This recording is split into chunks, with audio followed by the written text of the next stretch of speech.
17-year-old Ilara Vance had mastered the art of blending in.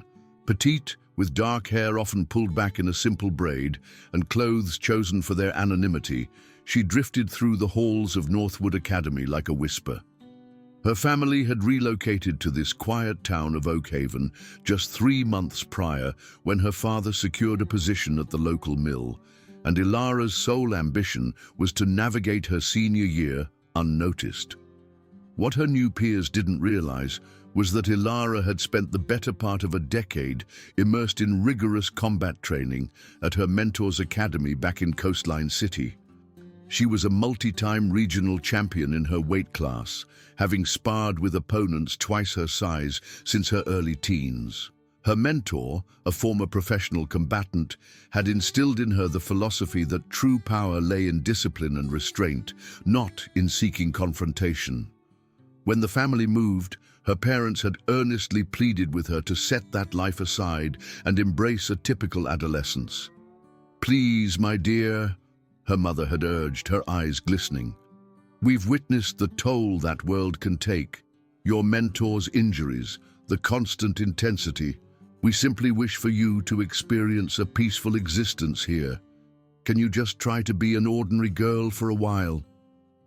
Ilara had agreed, partly out of weariness of being solely defined as the fighter, and partly from a genuine curiosity about what a normal teenage life might entail. She carefully packed away her training gear, ceased discussions of her past, and committed to keeping her formidable abilities entirely concealed. The trouble began during her second week at Northwood. The school was quintessential small-town America: brick buildings, manicured lawns, and the familiar tapestry of social cliques. Ilara quickly discerned the pecking order: the popular crowd dominating the commons, the jocks owning the athletic fields, the academics monopolizing the library, and everyone else simply striving to get by. Regrettably, she also identified the aggressors.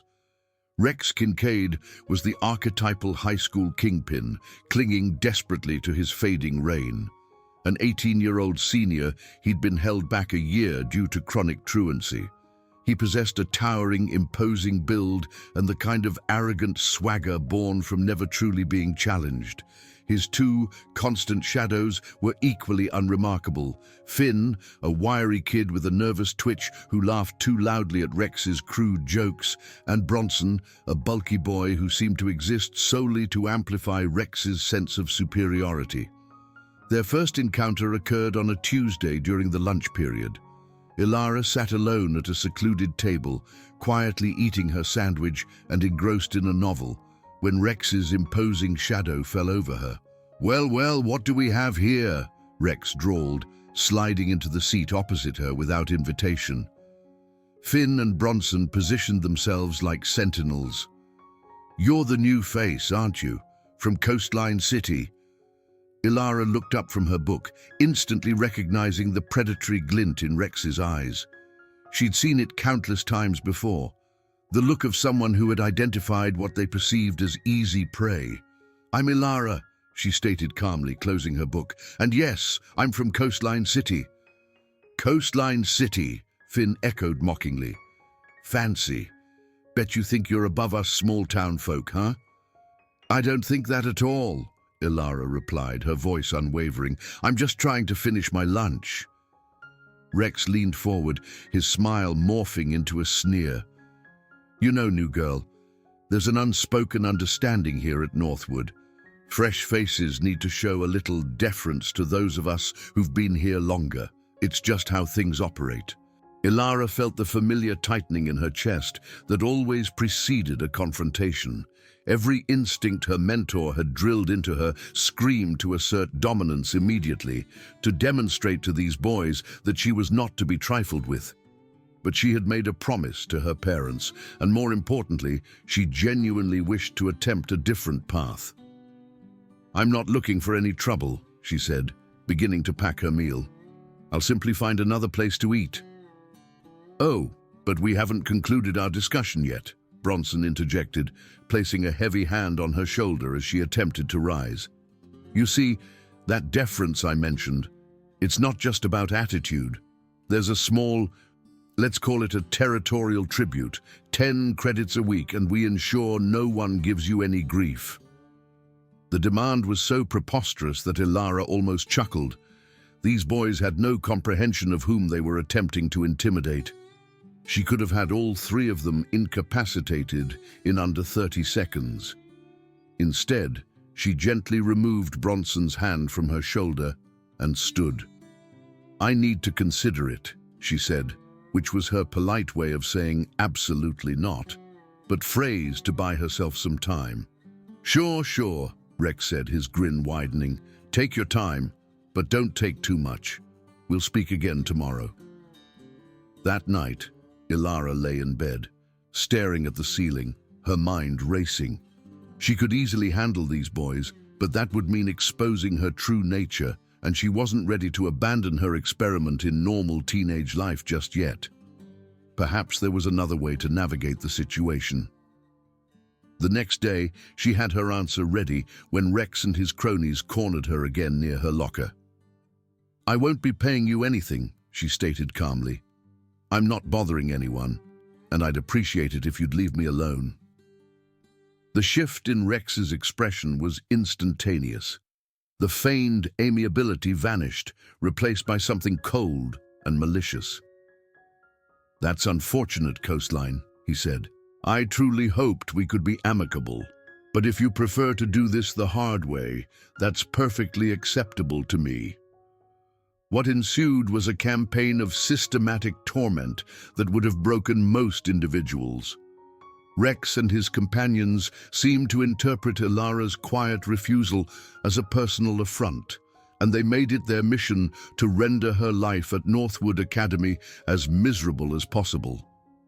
It began subtly. They would accidentally collide with her in the hallways, hard enough to send her books scattering. They would sit behind her in classes and whisper insults just loud enough for her to hear, but too soft for teachers to notice. They would knock her backpack from her shoulder as they passed, spilling her belongings across the floor. In the cafeteria, they escalated their tactics. Finn would walk past her table and inadvertently tip over her drink, soaking her lunch and her schoolwork. Bronson would sit nearby and make loud, disparaging remarks about weird loners who think they're too good for everyone. Rex orchestrated it all with the practiced ease of someone who had been tormenting others for years, always ensuring no faculty members were present to witness the worst of it. The breaking point arrived on a Friday afternoon. Ilara was walking to her car after school, anticipating the weekend and hoping the boys might lose interest in her over the 2-day reprieve. She was retrieving her keys from her backpack when she heard footsteps behind her. "Hey, Coastline!" She turned to find Rex, Finn, and Bronson approaching, accompanied by 2 other boys she didn't recognize. The parking lot was largely deserted, with only a few scattered students and no teachers in sight. "We need to have a discussion," Rex said, his voice carrying a new, dangerous edge that made Ilara's danger instincts flare. "You've been disrespecting us for weeks now, and it's becoming embarrassing. People will think we're weak if we let some little Coastline girl walk all over us." "I haven't walked all over anyone," Ilara said, her voice calm despite her racing heart. "I've just been trying to mind my own business." "That's the issue," Finn said, stepping closer. "Your business is our business now. You see, when someone moves to our town, attends our school, and then acts like they're too good to abide by our rules, that becomes our problem." One of the unfamiliar boys, a tall kid with a scarred complexion, spoke up. "Perhaps she needs a lesson in proper conduct." Ilara's mind worked swiftly, assessing the situation. 5 against 1, no witnesses, no way to summon help. If this were a training exercise, her mentor would have instructed her to end it immediately. Neutralize the leader first, then systematically deal with the others before they could coordinate an assault. But this wasn't training. This was reality, and she was still striving to be the normal girl her parents desired. "Look," she said, taking a step back toward her car. "I don't want any trouble. Maybe we can find a compromise." Rex's grin was predatory. "Oh, now you want to compromise? Too late for that, Coastline. You had your chance to do this the easy way. He nodded to the others, and they began to spread out, forming a loose perimeter around her. Ilara felt her training instincts activate automatically. She noted each boy's posture, their positioning, their potential vulnerabilities. Finn had his hands in his pockets, possibly concealing something. Bronson was favoring his left leg, likely an old injury. The two unknowns appeared nervous, probably unaccustomed to this level of confrontation.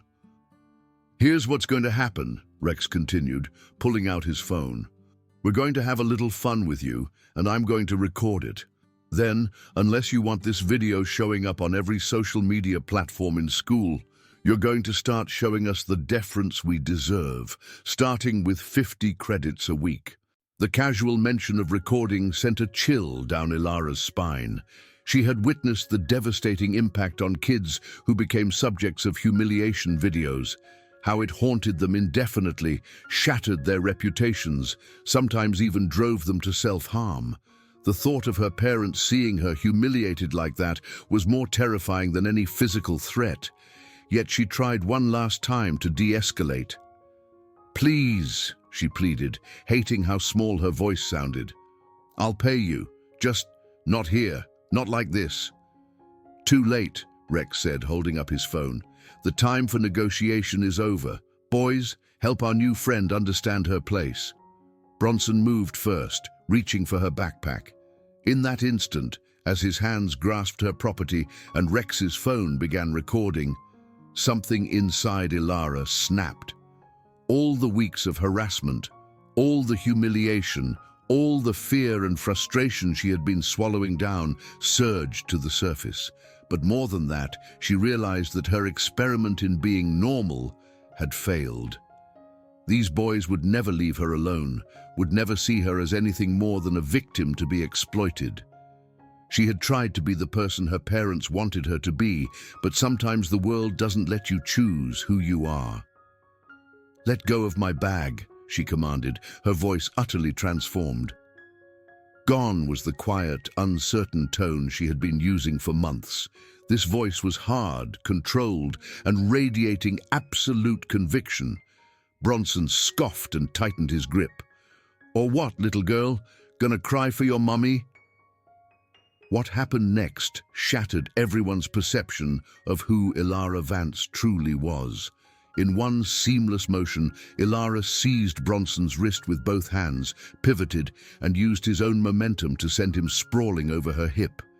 He hit the asphalt with a sickening thud, the air expelling from his lungs in a loud whoosh.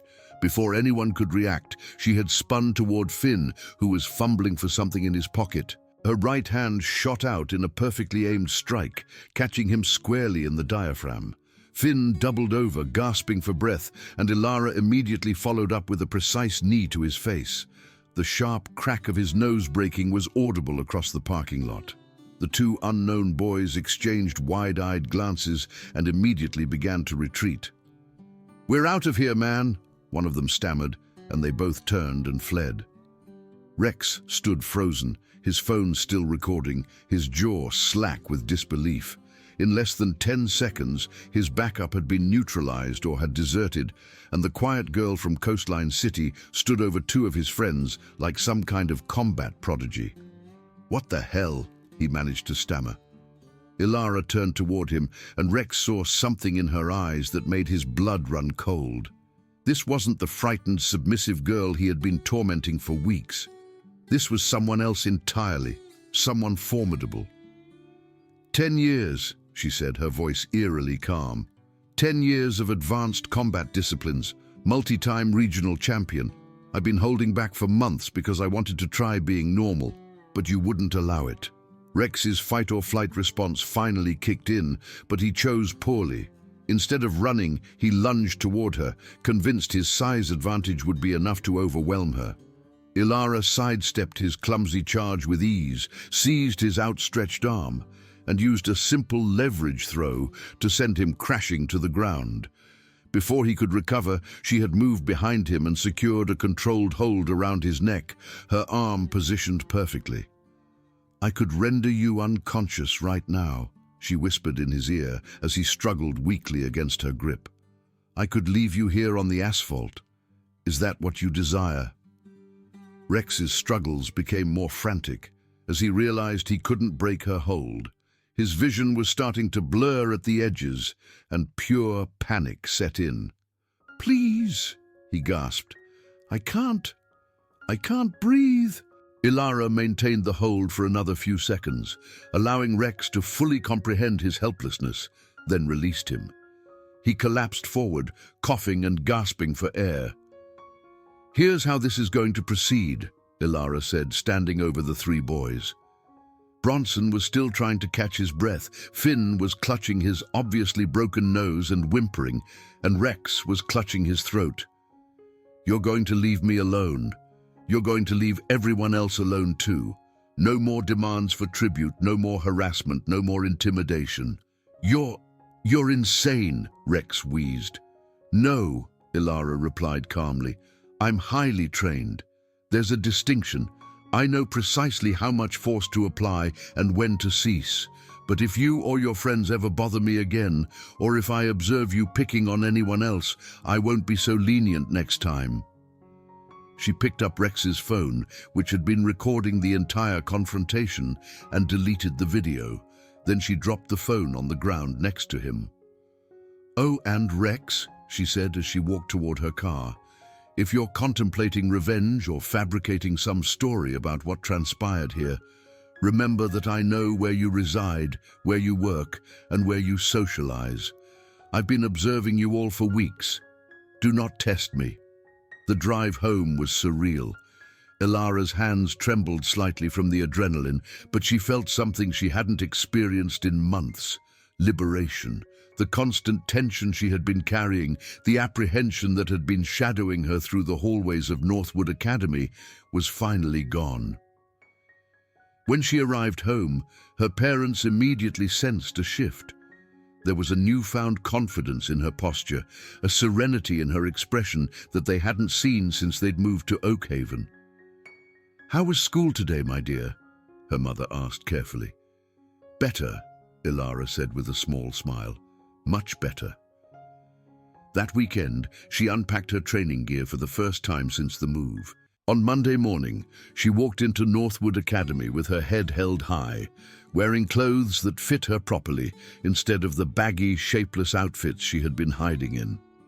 The change in the school's atmosphere was immediate and dramatic. Word of what had happened in the parking lot had spread over the weekend, growing in the telling until Ilara had supposedly single-handedly subdued half the football team. The truth was impressive enough, but high school rumors had a way of taking on a life of their own. Rex, Finn, and Bronson were conspicuously absent for the first few days of the week. When they finally returned, they were transformed. Rex's swagger was gone, replaced by a nervous energy that made him flinch at sudden noises.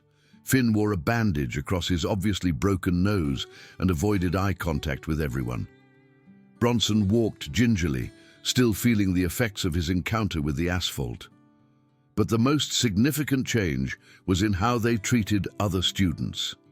The casual bullying that had been their hallmark was gone. When they saw younger students being picked on by others, they actually intervened to stop it. Word spread that Rex Kincaid had become some kind of anti-bullying advocate, though no one could fathom why. The truth was simpler. They were terrified of Ilara and what she might do if she saw them reverting to their old behavior. For her part, Ilara found herself in an unusual position. Students who had never spoken to her before were suddenly eager to befriend her. Teachers who had barely noticed her existence were now going out of their way to engage her in class discussions. The popular kids were attempting to recruit her into their circles.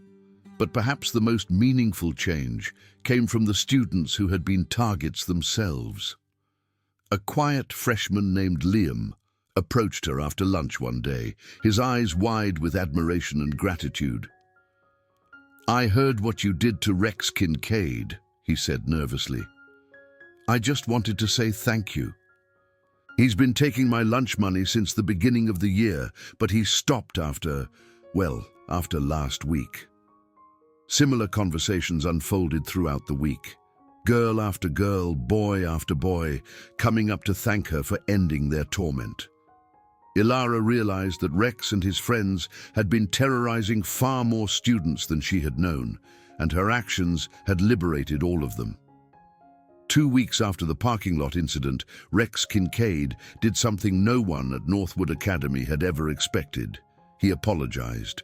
It happened during lunch, in front of the entire cafeteria. Rex walked up to Ilara's table, where she was now sitting with a group of friends she had made since emerging from her shell, and cleared his throat nervously. "Ilara," he said, his voice carrying across the suddenly quiet room, "I wanted to apologize for how I treated you. What I did was wrong, and I'm truly sorry." The cafeteria was utterly silent. Students at nearby tables had stopped eating to stare at the unprecedented scene of Rex Kincaid, the school's former alpha bully, apologizing to the quiet girl from Coastline City. "I accept your apology," Ilara said calmly. "But you shouldn't be apologizing just to me. You should be apologizing to everyone you've hurt." Rex nodded, his face flushed with embarrassment and shame. "You're right. I've been reflecting a lot on the kind of person I was, and I don't like what I see. I'm going to strive to be better." Over the following weeks, Rex kept his word. He joined the peer mediation program, started volunteering with younger students, and became an advocate for anti-bullying initiatives. Finn and Bronson followed his lead, and within a month, the trio that had once terrorized Northwood Academy had become unlikely champions for the marginalized. As for Ilara, she found the equilibrium she had been seeking. She wasn't the invisible girl she had tried to be, but she also wasn't defined solely by her combat abilities. She joined the school's self-defense club, began teaching introductory classes for interested students, and became a voice for those who couldn't speak for themselves. Her parents were initially concerned when they learned what had transpired, but they came to understand that their daughter had discovered a way to wield her strength responsibly. She wasn't seeking conflicts, but she was no longer afraid to defend herself or others when necessary. On graduation day, as Ilara walked across the stage to receive her diploma, she reflected on the journey that had brought her to this moment. She had learned that sometimes you can't choose whether or not to be different. Sometimes the world forces that choice upon you. But you can choose how to utilize your differences, whether to uplift or to diminish, whether to empower others or to tear them down. Rex Kincaid graduated that day too, having made up his failed credits through summer courses and community service. As they passed each other after the ceremony, he paused and extended his hand. "Thank you," he said simply, "for showing me who I was becoming and for giving me a chance to be better." Ilara shook his hand and smiled. "We all make missteps, Rex. The crucial thing is learning from them." Years later, Ilara would become a martial arts instructor and youth mentor, guiding troubled teens to find constructive outlets for their anger and frustration. Rex would become a social worker, dedicating his career to helping at-risk youth avoid the mistakes he had made in high school. But in that moment, standing in the parking lot of Northwood Academy with their diplomas in hand, they were just two teenagers who had learned one of life's most profound lessons, that true strength isn't about dominating others, but about protecting them. And sometimes, the quiet ones are the ones you should never underestimate.